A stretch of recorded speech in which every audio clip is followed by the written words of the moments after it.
Tessa Carter avait tout fait. Elle croyait au travail acharné, au don de soi et au soutien de l'entreprise qu'elle avait contribué à bâtir.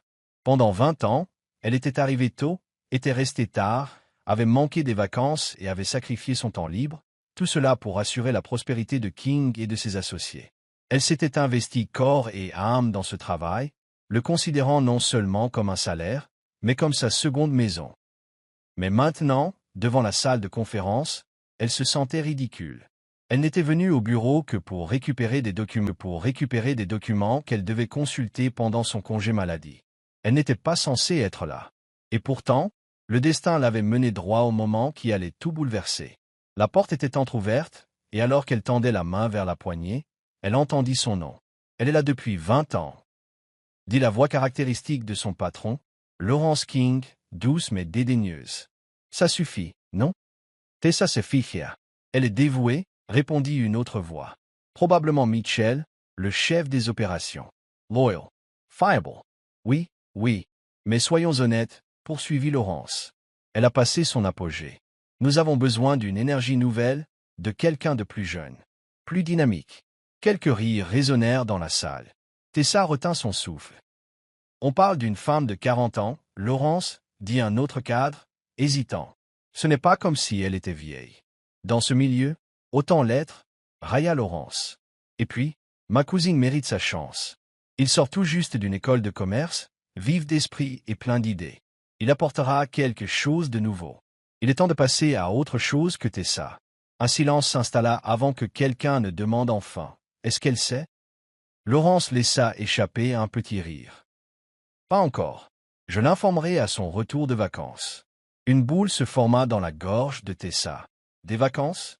Elle était en congé maladie, prenant du repos, car des années de stress et d'épuisement l'avaient enfin rattrapée. Elle avait consacré 2 décennies de sa vie à cette entreprise.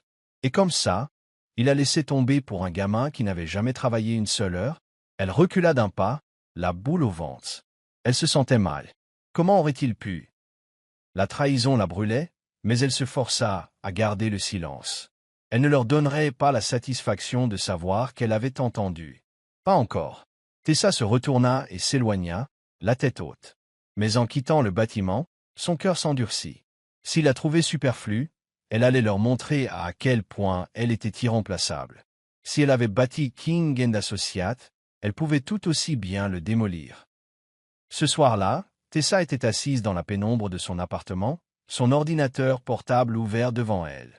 La ville bourdonnait à sa fenêtre, les néons vacillaient dans l'obscurité. Elle ne parvenait pas à se débarrasser du poids de ce qu'elle avait entendu. Elle avait été naïve. Elle avait fait confiance à Laurence. Elle avait fait confiance à cette entreprise pour la valoriser. Ses doigts se serrèrent en poing. À ce moment précis, son téléphone vibra. Un message de Daniel Walker, son plus proche collègue de travail. « Daniel, Tessa, j'ai besoin de vous montrer quelque chose. Vérifiez vos emails. » Son estomac se noua tandis qu'elle attrapait son ordinateur portable. En quelques secondes, elle trouva l'email de Daniel. Un fichier vidéo était joint. Elle hésita un instant avant d'appuyer sur lecture. L'écran s'est allumé, et ils étaient là, Laurence King et les cadres, tous assis autour de cette table de conférence élégante et soignée. Tessa a été formidable, c'est sûr. Mais avons-nous encore vraiment besoin d'elle? Elle n'est plus aussi perspicace qu'avant, et soyons honnêtes, ce n'est plus vraiment le visage qu'on souhaite voir à la tête de ce service. Mon cousin apportera une énergie nouvelle. Tessa enfonça ses ongles dans sa paume. L'un des cadres remua sur son siège. Mais elle a été fidèle et a pratiquement développé notre clientèle. Laurence a fait un geste dédaigneux. Et c'est précisément pour cela que nous n'avons plus besoin d'elle. Les bases sont posées. Nous allons intégrer ma cousine, et dans quelques semaines, plus personne ne se souviendra de Tessa Carter. Tessa eut le souffle coupé. Personne ne se souviendra d'elle. La vidéo s'arrêta. Elle était assise là, les yeux rivés sur l'écran, le corps glacé, l'esprit brûlant de rage. Son téléphone vibra de nouveau. « Daniel, je me suis dit que tu devais le savoir. Ce n'est pas bien. Tu mérites mieux. » Elle expira brusquement, son pouce stabilisant tandis que sa colère se transformait en une autre résolution. « Tessa, j'étais au bureau aujourd'hui. J'ai tout entendu. » Presque aussitôt, son téléphone sonna. Elle répondit. « Tessa ?» La voix de Daniel était basse, pleine d'inquiétude. Je suis vraiment désolé. C'est... Elle l'interrompit. Il pense pouvoir me jeter comme ça? Sa voix était calme, mais il y avait un pincement au cœur. Daniel hésita. C'est juste que... Je ne voulais pas que tu sois pris au dépourvu. J'apprécie. Elle se renversa dans son fauteuil, le regard perdu dans le vague. Mais ne t'inquiète pas, Daniel. Que veux-tu dire? Les lèvres de Tessa se retroussèrent en un petit sourire sans humour. Si j'ai bâti cette entreprise, je peux la détruire. Il y eut un silence à l'autre bout du fil. Tessa, dit Daniel prudemment, qu'est-ce que tu prépares?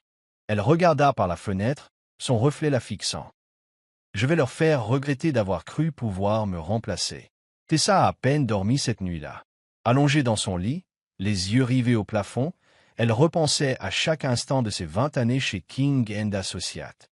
Les sacrifices, les longues nuits, les week-ends passés penchés sur des rapports au lieu de profiter de la vie. Elle s'était battue pour cette entreprise comme si c'était la sienne. Et au final, elle n'était plus qu'un pion dont il pouvait se débarrasser. Elle se redressa et expira bruyamment. Plus rien. Prenant son téléphone, elle parcourut ses contacts jusqu'à trouver le nom qu'elle cherchait. Jeremiah Cole, un ancien collègue devenu concurrent, avait quitté King & Associates 5 ans auparavant pour créer son propre cabinet. À l'époque, Laurence s'était moqué de lui, affirmant qu'il ne tiendrait pas 6 mois. L'entreprise de Jeremiah prospérait. Et s'il y avait quelqu'un qui aurait aimé voir King & Associates tomber, c'était bien lui. Elle hésita une seconde avant d'envoyer un message. « Tessa, j'ai des informations qui pourraient te donner l'avantage sur King & Associés. Parlons-en. » Elle posa le téléphone, le pouce stable, sa décision prise. Si Laurence voulait la guerre, elle était prête. Jeremiah a réagi en quelques minutes. « Jeremiah, Tessa Carter? Je ne m'attendais pas à avoir de vos nouvelles. Je t'écoute. » Elle sourit. « Tessa, retrouve-moi au Hilton Café. Demain. 19H Jeremy. Intéressant. Je serai là. » Le lendemain soir, Tessa arriva tôt et choisit une banquette tranquille au fond du café. Elle commanda un café noir, tapotant du doigt la tasse en porcelaine en attendant. À 19h précise, Jeremiah entra. Il n'avait pas beaucoup changé, grand, bien habillé, avec le même regard perçant et calculateur. La dernière fois qu'il s'était parlé, il avait essayé de la recruter, mais elle avait été trop fidèle à King & Associés. « Quelle ironie! Tessa !» dit-il doucement en se glissant sur le siège en face d'elle. « C'est inattendu. » Elle se pencha en avant, le regard rivé sur le sien. « Je suppose que vous avez entendu dire que King & Associates se porte bien. » Jeremy ricana. « Pour l'instant. » Elle sourit. « Et si je te disais que je peux changer ça? » Il pencha la tête. « Allez-y. » Pendant les 30 minutes qui suivirent, Tessa exposa tout. Les faiblesses, les vulnérabilités, les manœuvres clandestines que Laurence avait dissimulées. Les contrats qu'ils avaient obtenus injustement. Les failles de leur système financier qui, si elles étaient révélées, feraient fuir les clients. Jérémie écoutait, silencieux et intense. Quand elle eut fini, il se rassit, les doigts croisés. « Tu aurais pu t'éloigner, Tessa. » « Pourquoi ça? » Elle soutint son regard d'une voix assurée. « Parce que je leur ai donné ma vie, et ils m'ont abandonné comme si j'étais un moins que rien. » Un sourire s'est lentement dessiné sur son visage. « Alors assurons-nous qu'ils le regrettent. » Au cours des semaines suivantes, Tessa travailla en silence. Elle continuait à se présenter chez King & Associates chaque matin, souriait toujours à ses collègues et faisait comme si elle ne savait pas ce qui l'attendait. Mais en coulisses, elle donnait à Jeremiah tout ce dont il avait besoin. Et puis le premier coup dur est arrivé. Tout a commencé avec un petit contrat, que King & Associates était certain de remporter. Mais le cabinet de Jeremiah est intervenu à la dernière seconde, fort d'informations confidentielles que seule une personne de l'intérieur pouvait lui fournir. Laurence était furieux. Des réunions furent convoquées. Des accusations furent lancées. Mais Tessa restait assise à son bureau, observant, attendant.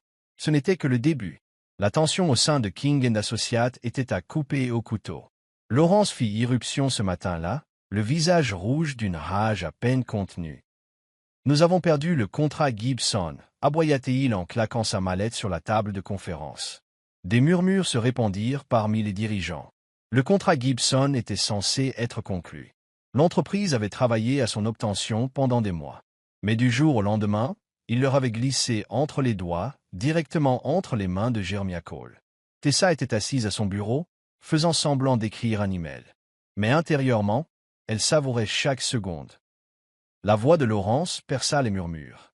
Comment Cole a-t-il pu savoir notre offre? Silence. Personne n'avait de réponse. Mais Tessa S.I.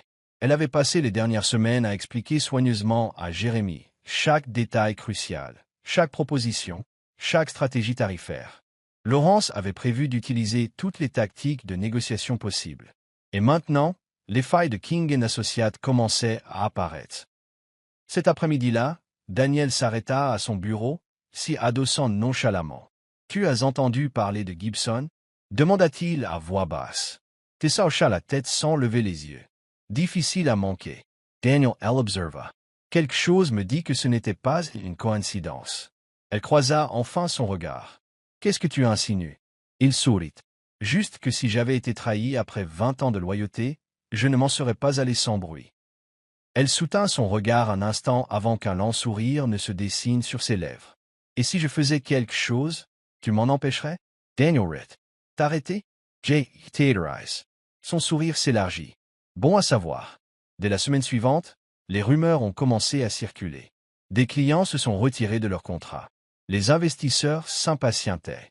Et puis la bombe a explosé. Un lanceur d'alerte, anonyme bien sûr, avait divulgué un rapport accablant sur les pratiques commerciales contraires à l'éthique de King & Associates. L'affaire s'est répandue comme une traînée de poudre. Les médias l'ont reprise. Les actionnaires ont exigé des réponses. Laurence tenta de contenir les dégâts. Mais plus il luttait, plus son empire s'effondrait. Derrière les portes closes, Tessa observait le spectacle, le cœur battant de satisfaction. Elle avait bâti cette entreprise. Et maintenant, elle la réduisait en cendres. Un soir, après le départ de tous, Laurence était assise seule dans son bureau, les yeux rivés sur les rapports financiers. Les chiffres étaient au rouge. L'entreprise était au bord de la faillite. Et puis son téléphone a vibré. Un message. De Tessa. Tessa, considère ceci comme ma démission officielle. Je refuse de rester là où je ne suis pas valorisé. Elle se pencha en arrière, expirant lentement. C'était fait. Elle avait repris son pouvoir. Elle n'avait aucun regret. Laurence King resta figée sur sa chaise, les yeux rivés sur l'écran de son téléphone. Tessa Carter avait démissionné. Une femme qui avait passé 2 décennies à bâtir son entreprise s'était retirée sans hésiter. Ses poings se serrèrent. Son entreprise s'effondrait. Les clients se retiraient. Jeremiah Cole raflait les marchés plus vite qu'il ne pouvait réagir. Et maintenant, la seule personne qui aurait pu l'aider à réparer ça avait disparu. Il se leva brusquement de sa chaise et attrapa son manteau. Il avait besoin de lui parler. Tessa était dans sa cuisine, sirotant un verre de vin, quand on frappa violemment à sa porte. Elle n'eut même pas besoin de vérifier qui c'était. Avec un soupir, elle posa son verre et se dirigea vers la porte. Dès qu'elle l'ouvrit, Laurence fit irruption, le visage désespéré. « Tessa, s'il te plaît, dit-il d'une voix tremblante. Il faut qu'on parle. » Elle croisa les bras. « À cause de quoi? Tu ne peux pas partir comme ça. » Sa voix tremblait, le poids de sa chute se lisait dans son regard. « Tessa, la compagnie. » Elle ricana. « La même compagnie dont tu étais prêt à me virer sans hésiter? » Il déglutit difficilement. « J'ai fait une erreur. » Elle laissa échapper un rire amer. « Une erreur? » Elle fit un pas envers lui, la voix teintée d'une fureur silencieuse. « Tu as assisté à cette réunion et tu m'as traité de trop vieux. Tu comptais me jeter comme un déchet après tout ce que j'avais fait pour cette entreprise. Et maintenant qu'elle est en ruine, tu reviens en courant. » Tessa, SLT plate.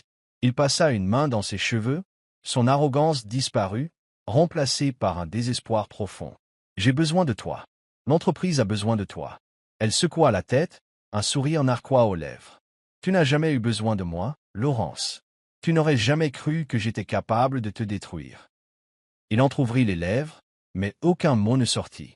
Elle se pencha légèrement, d'une voix basse mais ferme. « J'ai créé King & Associates et j'aurais pu le sauver. Mais j'ai choisi de ne pas le faire, car je refusais de retourner là où je n'avais jamais été valorisé. » Elle se retourna, saisit la porte et l'ouvrit. « Maintenant, sors. » Laurence la fixa un long moment, les épaules affaissées de défaite.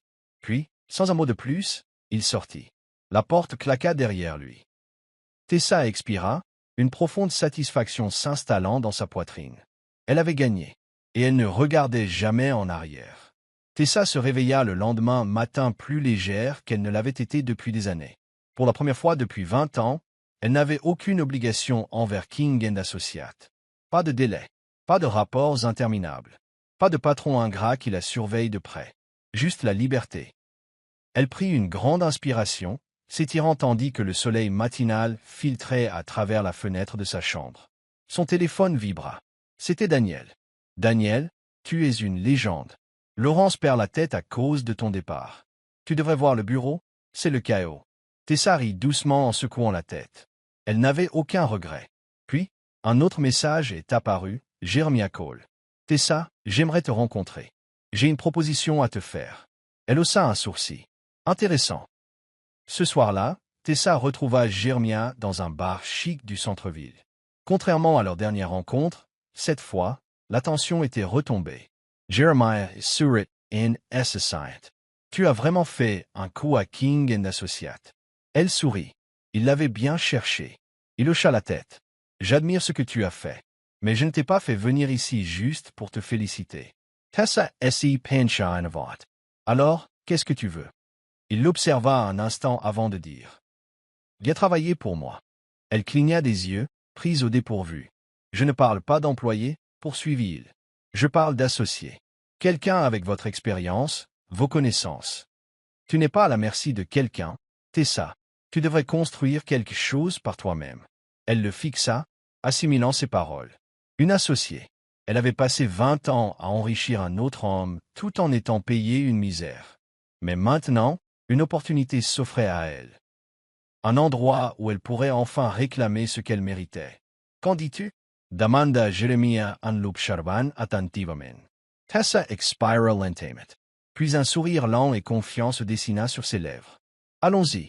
Tessa entra dans le bureau élégant et vitré que Jeremiah avait aménagé pour leur nouvelle entreprise. C'était moderne, sophistiqué, et surtout, le sien. Elle caressa le bureau en acajou poli, scrutant l'espace.